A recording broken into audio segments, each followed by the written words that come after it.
Good morning. It is January 26th. I almost said July.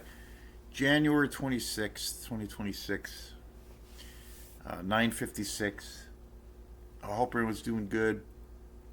We had a pretty big snowstorm last night. It stopped just probably about an hour ago, so I got to get out. I haven't been outside yet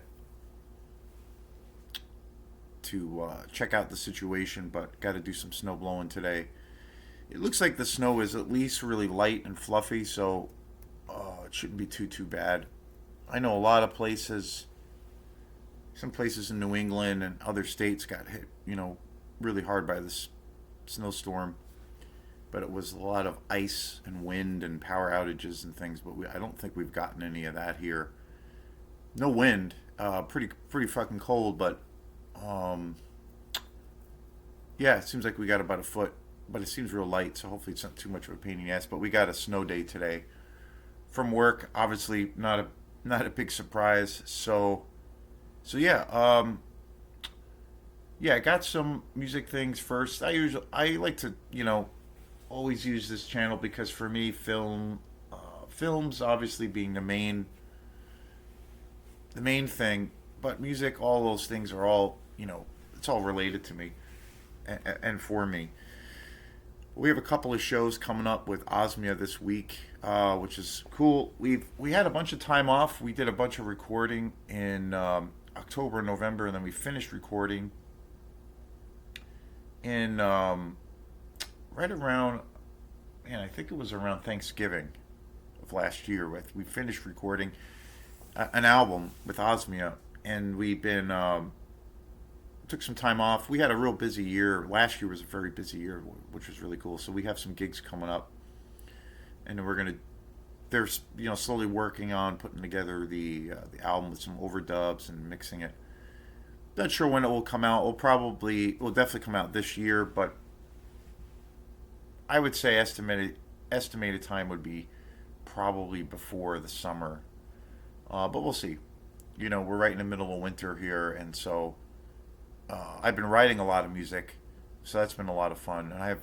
So we have a couple of shows coming up with Osmia on Friday. We're going to be playing at this new venue, cool venue in Brunswick, Maine. It'll be a first time playing at this place. Really looking forward to it. And then on Saturday we're playing at the American Legion Hall in Belfast. So it's a very close local show for me. Um, and then we do have some Quantum shows coming up, which will be coming up next month. We're going to be doing a show at the Great and Glorious Opera House Video. Going to be doing that show with my friend Ronnie. We're going to do a kind of a round robin performance. We did it last summer, and it was really fun where we just kind of bounced back and forth between songs and sets.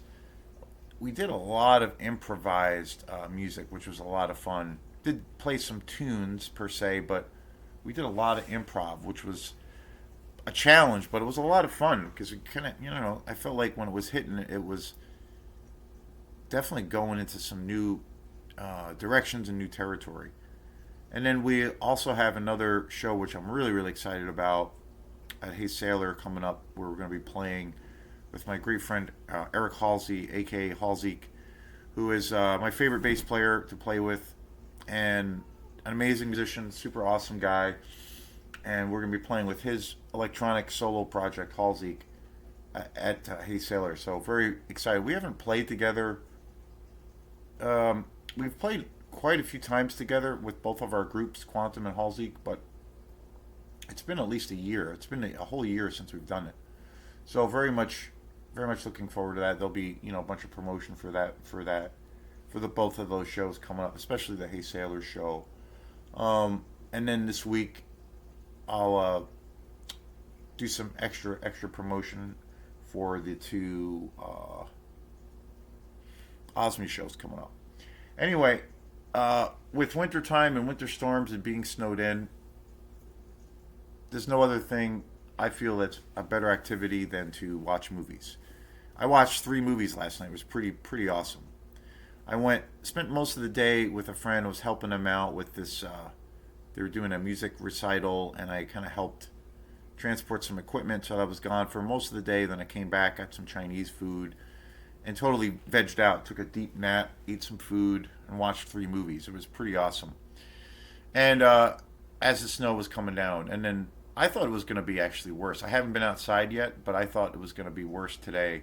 I thought the snow was going to just keep going and then just get nasty. Uh, but it seems pretty calm right now.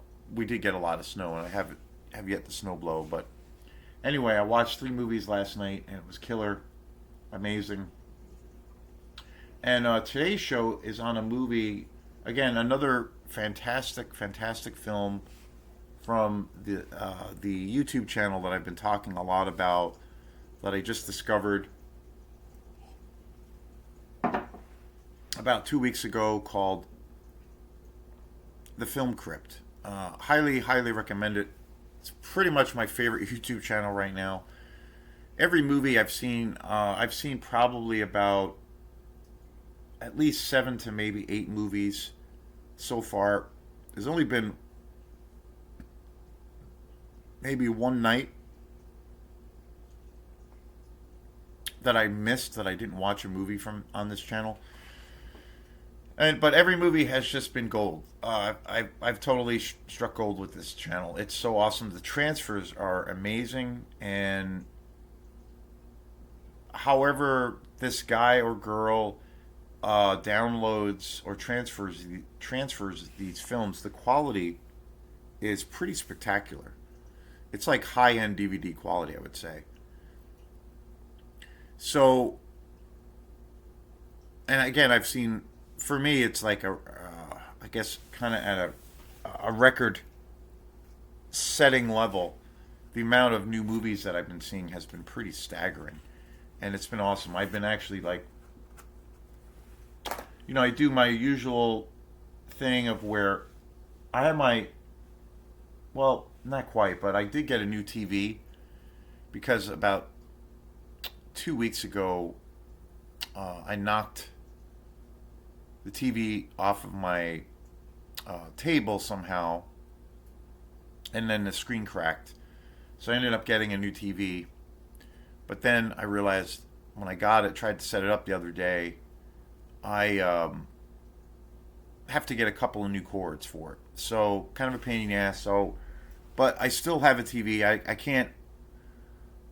My player works. My Blu-ray DVD player works great. The TV works great, but I just don't have my sound system plugged in because of that. I'm using the audio, the volume just from the TV, which is shit, but it's all right. I did watch a couple of movies and rewatches, and then, but I've been staying up on checking out all of the fantastic films that I've been discovering on the Film Crypt, because it's just awesome. So today's show is on one of those movies. And again, most of the movies are probably about, probably like 85-90% of the movies I've been watching on this YouTube channel, The Film Crypt, have been all first time experiences for me. A lot of these movies I have never heard about. They're all real low budget, uber low budget exploitation movies, mostly horror, science fiction, in that realm. And most of these movies I have never seen before. There's been some I have, which has been awesome. And today's show is going to be on just an amazing film. And this was a movie I did see a lot as a kid. And it brought, watching it the other night, I watched it, I think it was last week. And I had seen it a bunch of times as a kid. It was definitely one of the first horror exploitation movies I saw as a kid. And that is Alligator from 1980. Kind of a Jaws ripoff. Kind of a Jaws ripoff. But again, it is, and then it's not. It's kind of its own thing. And it stars the amazing Robert Forster, who is he's such a great actor. He really came back in prominence due to Quentin Tarantino, which Tarantino has done that with a lot of his films by bringing back a lot of actors that at one point earlier in their career were stars, like rock stars. But then things happen in their careers, and they kind of just didn't have quite the power that they once had or the draw. But ever since Tarantino's gotten on the scene, and he's been doing that, he's done that quite a few times. Um, it's really it's given a lot of these actors and actresses, a pretty big comeback, if you will. I mean, John Travolta, Robert Foster was a primetime example. Pam Grier, just so many great examples. Jackie Brown. That's how I got reintroduced to Robert Forster as an actor, who is the star of Alligator, was through Quentin Tarantino's Jackie Brown, which is one of my favorite Tarantino movies. Such an amazing film. And that film really brought his career back after that. I mean, he passed away, unfortunately, a couple of years ago. But such an amazing actor. I've always loved him. He's been in so many movies. It's like one of my favorite films that he's been in. Also, a really amazing exploitation movie. Vigilante, such a great movie. Bill Luswig, the director of Maniac, the greatest slasher movie ever made. Vigilante is the shit. And during the 70s and 80s, and even before, Robert Forster was such a prolific actor. He was in a ton of real low budget exploitation movies, but he was also in some bigger films. More, I guess, commercial, higher finance films. But amazing, and I had not seen Alligator since I was a kid. This was a movie that I used to see a lot as a kid. It was on cable a lot, and then I remember renting it on VHS a lot as a kid. And this was definitely one of the first kind of like creature. Well, I kind of do consider it a creature feature because it is centered around a killer alligator. I mean, it's a little bit different than that, but it's part of that whole kind of thing. I would say. And this was a movie I used to see all the time as a kid. It was definitely one of them, the first kind of real low budget horror exploitation movies that I saw. The first, for me, exposure to horror films were slasher movies, like most American kids. And that started with the Friday the 13th franchise, which still to this day is my favorite horror franchise. And I've covered those movies extensively. And as I got into a lot of those movies, I got into Halloween. I saw Halloween after seeing the Friday the 13th films, and then obviously Nightmare on Elm Street, the Nightmare on Elm Street franchise, which I haven't really covered any of those movies on this channel, which I don't know why. I really need to. And then the Phantasm franchise is another amazing franchise, which is, I don't believe I've covered those either, which I really should, especially Phantasm. I love those movies probably even more than the Nightmare on Elm Street films, even though I do love those as well. But I definitely haven't covered any of those films, which I don't know why, because that was definitely a big franchise for me. I'm a huge Wes Craven fan, so and then after discovering all those movies, then I started to see Lucio Fulci films like House by the Cemetery, films by Dario Argento, and Bruno Mattei, and a slew of other guys. And Alligator was another movie I remember seeing, and it was on. I remember being on cable all the time, and then renting it on VHS a lot. And I watched it the other night, and it was probably the first time that I've seen it in probably like 1,000 years. Like I probably saw it when I was a kid, like I'd say between like 8 and 14 or something like that, I probably saw this movie, a dozen times. And but it's been forever. So watching it the other night, and I believe I watched it last week, was literally like watching it for the first time.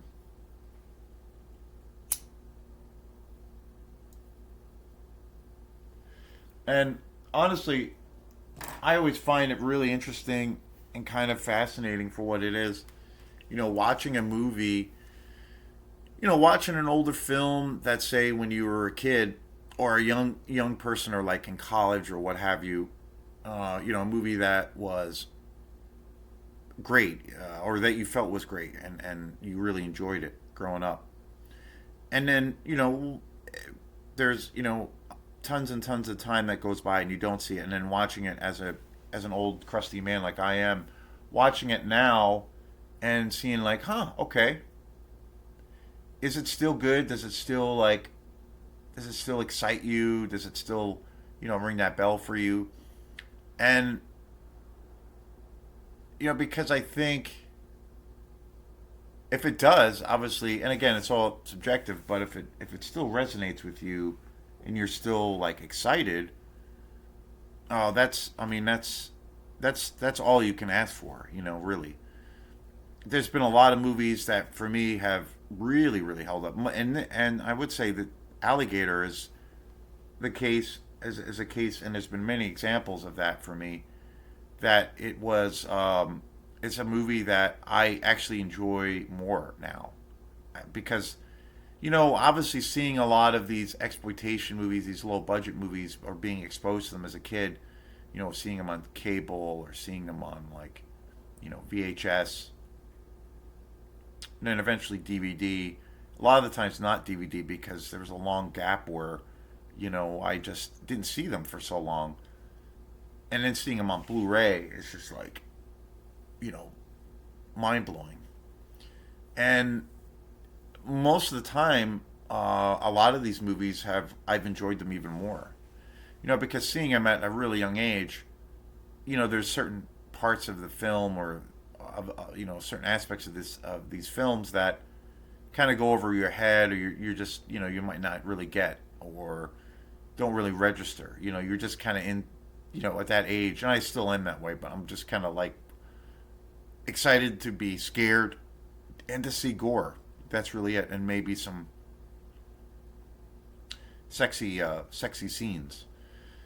And I still want that now, but it's like maybe the humor, or maybe if like there is some social commentary in the film, maybe some sexual innuendo, like shit that I would not have gotten when I was a kid, and watching it now. Watching Alligator now, I would say, I enjoyed it more now than probably I did back then. I would totally buy this on Blu-ray. Um, the transfer of this film on this amazing page, the Film Crypt, was killer. Really, really, really awesome. This movie is Alligator is actually a pretty scary movie. There's some really good suspense. It's totally absurd and ridiculous, and considering how low budget this film is, it packs some pretty good scares. Because the basic premise is this family acquires this little, as a pet. They have this little baby alligator that they buy. The dad or the mom brings it home to the family, or to their kid, as a little pet, as a little baby alligator. And something happens, and they're like, we're gonna get rid of it. We don't. This is stupid to have this as a pet, and it's dangerous or whatever. It's gonna grow and grow and grow, and all these kinds of things. So what they do, I think it was the father in the family. What they do is they just take the alligator and flush it down the toilet. But then the alligator goes down to the sewers and grows to become this like monster, into this like alligator monster, and it starts basically just eating every human being that it comes across. It's wild. It gets more brutally. The violence definitely increases. The kills get more and more bombastic and insane as as the film progresses. But it's great. I mean, and again, it says so much because it's so. This movie feels, on one hand, it looks and feels, and I'm pretty sure, you know, very, very. It's a very, very low budget film, but man, they utilized every dollar for this film. I mean, obviously, it's all everything you see is in camera. It's all practical effects, which I am 100% all about that. I really don't. I find myself now, like, I do feel like there are good examples of it, but I find myself now just like every time I see something, whether it's a trailer or a movie, and there's like copious amounts of CGI, I just like get really turned off by it now. I don't know what it is. More and more. Even though I do think that there are examples of CGI and what have you where it's done well or it's blended really well with practical effects. Now, when I see new films that have so much of it and or in trailers, it like automatically makes me want to watch a low budget movie where it's all in camera because I'm like, there's something more tangible and dirtier and grittier, and there's a little bit more imagination behind it. Behind that whole bygone era of making films. I will say that I do think everything kind of cycles back. Trends and things, methods that people used, techniques, genres, all those things. A lot of the times, we live in that culture where things do kind of come back. And I do feel there has been that, which has been really awesome. I have seen that in recent films and in the horror genre specifically, where practical effects are kind of coming back, which is amazing to see because it makes such a big difference. It makes such a big difference. Um, an example of why I find myself hating and just not being into CGI anymore. Just recently, they dropped, and it's a really short like trailer, but they dropped the teaser trailer, and then they put out like a minute. I think it's like a 2 minute trailer for the new He-Man and the Masters of the Universe movie that's coming out in July. And I was kind of intrigued by this movie when I heard about it, but I loved the cartoon as a kid, and then they dropped the trailer for it the other day, and I thought my first reaction was this looks like shit. It totally looks like shit. Everything, all the bells and whistles, it was all CGI based and driven. I I had a little bit of interest in seeing it, when I, because it's nostalgia, and I have the old series. I actually have He-Man and the Masters Universe. I have it on DVD, a couple of the seasons from the TV show, and the shit is terrible, but it's still awesome. And I used to watch it all the time as a kid. And but the trailer I just felt looked like I really thought it looked like shit because it looked like I like some of the films and some of them are not very good, but it looked like a throwaway Thor movie to me. That's exactly what it looked like. Everything looked so automatically when I saw the trailer was like everything looked so CGI driven. Everything, like everything that I saw in that trailer, did not. Nothing looked practical to me. Nothing looked in camera, and I was just like, totally turned off by it. It was like watching the Phantom Menace or something, and I'm like, nah, give me Alligator, give me anything over this. And that goes back to practical effects. That's where it's at. And Alligator is a primetime example. I think, too, creatively, for a lot of people making movies in the 70s and 80s, they had to rely. Obviously, it was technically a lot harder to make a movie because of, film, working only with film and that long incredibly long and hard and tedious um, job that would entail to actually edit film by hand, and the expense of it, and to when you're setting up a shot or shots and you're making one of these like low budget films, you had to kind of get it right, and then if things fucked up, you had to do another retake, or reshoot.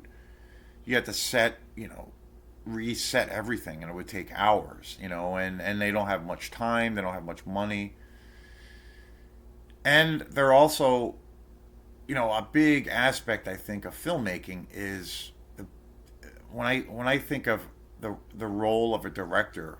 Um, Again, it's like so multifaceted. You know, I've said this before, but one of my favorite things that Ridley Scott's ever said, even though he's kind of I kind of don't really like Ridley Scott now, but um, I remember seeing an interview with him a long time ago, and he like compared being a filmmaker, just making a film, to being a general in a war, and I feel like that's you know pretty accurate because you're multitasking at the highest level, and it's insane, totally insane. It's like I've had some experience making some shitty. I made a really shitty movie years ago, and it was, even though it's a piece of shit, it was one of my um, one of the hardest things I ever had to do creatively, but it was one of the most fun things I ever had to do, and it gave me a whole new perspective and appreciation and understanding and a deeper sense of love for the art of filmmaking because I realized, man, it's hard as fuck to make a movie. Even now, I think, even now with, where people can shoot movies on their iPhones or whatever, what have you, and you have all of these, relatively, easy to access kind of, editing programs. Even that being said, it's like, it's still fucking hard. It's still incredibly hard. So I think back in the day, when Alligator was made, and this is a primetime example of that, these people, filmmakers, were pushed to their limits, and they really had to use every ounce of their imagination, you know, maximizing every cent that they had, getting as much as they can for a very very very little, and that's pretty inspiring to me. The cast for Alligator, just totally awesome. Of course, Robert Forster, amazing, amazing. Huge fan of Robert Forster. I mean, so many movies. The Wolf of Snow Hollow, Alligator, 1980. He was in El Camino, a Breaking Bad movie that came out fairly recently. The Black Hole, Medium Cool. Um, Reflections in a Golden Eye. He was in the Delta Force, Chuck Norris. Um, the Stalking Moon. The Hunt for the BTK Killer. The Descendants. I mean, so many movies. Vigilante, which I mentioned before, which is such a badass movie. Love that movie. Even London Has Fallen as recently as 2016. D War, Like Mike, Small Crimes.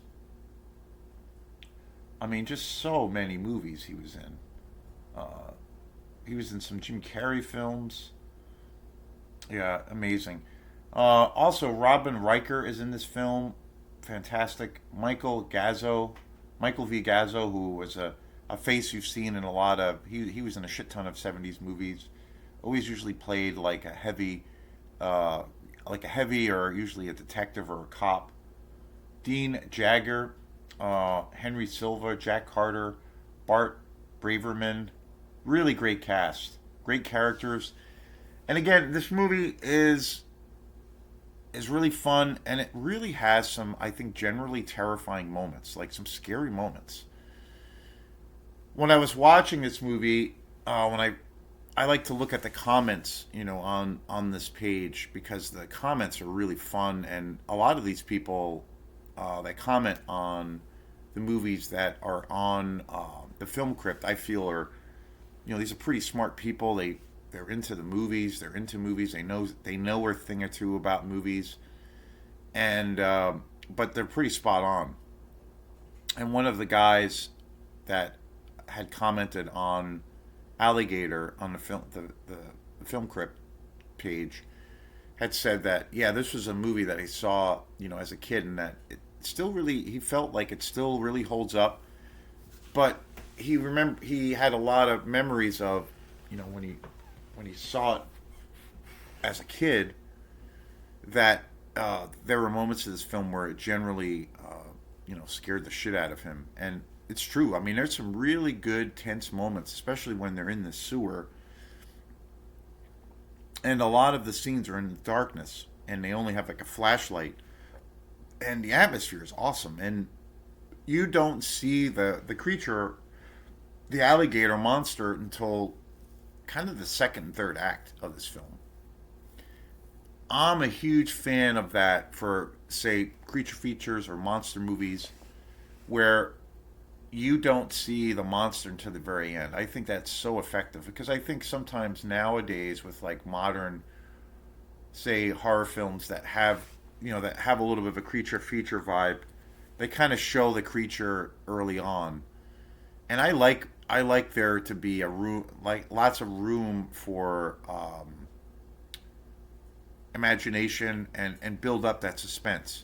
And sometimes too, when they show the creature nowadays in some newer films, the creature design, is not great. But back in this decade, man, it's all gold. It's all fantastic. And there's this scene in this film where it's so crazy. It's probably the craziest and most violent. This movie also, as far as the kills go, it has these quick segments of people getting eaten, and then there's these cutaways, and then the police find like legs and arms and torsos chewed up. They find them afterwards in the ocean or the rivers, and that's how they discover that there are all of these crimes going on. And it's pretty cool, like the way it's done. And by the time you get to the second or third act, you do see this alligator, and he is out fully bore and fully visible, and it gets, the kills are awesome, like, and it gets completely crazy. There's one scene in particular where the alligator eventually like breaks out of the sewer and goes, is not hiding anymore, and he is just on this rampage. And there's one scene which I thought was at one point like really good, like great kills, practical effects. It's pretty gnarly, and the action is great, but it's fucking hilarious too, because there's one scene where the alligator uh, goes to this wedding. There's this big wedding happening, which is outside, and the alligator goes into the wedding party and just fucking kills everybody. And he's like eating people. People are escaping and screaming, and they're getting chomped in half. And there's a couple scenes where people are trying to escape in their cars, and the alligator just eats the cars and then the people. It's totally out fucking outrageous, like totally bonkers, and it's amazing. It gets pretty extreme and way over the top, and it's awesome. And I love that there's this build up for the movie because again, you don't see the actual creature until like, you know, more or less the second or third act, and it's super fun. And there's some really good kills in this movie, really really good kills, and this movie totally fucking holds up. This movie totally rocks. I would totally love to get this on Blu-ray. I'm sure it exists. I remember Alligator being a pretty popular movie back in the day when I was a kid. Again, I saw it a bunch of times.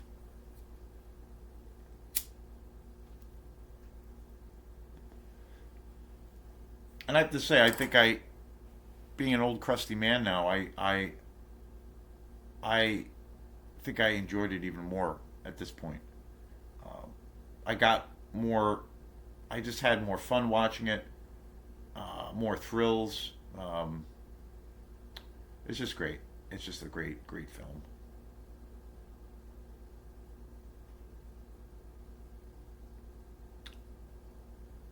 It was directed by Louis Teague, and Louis Teague.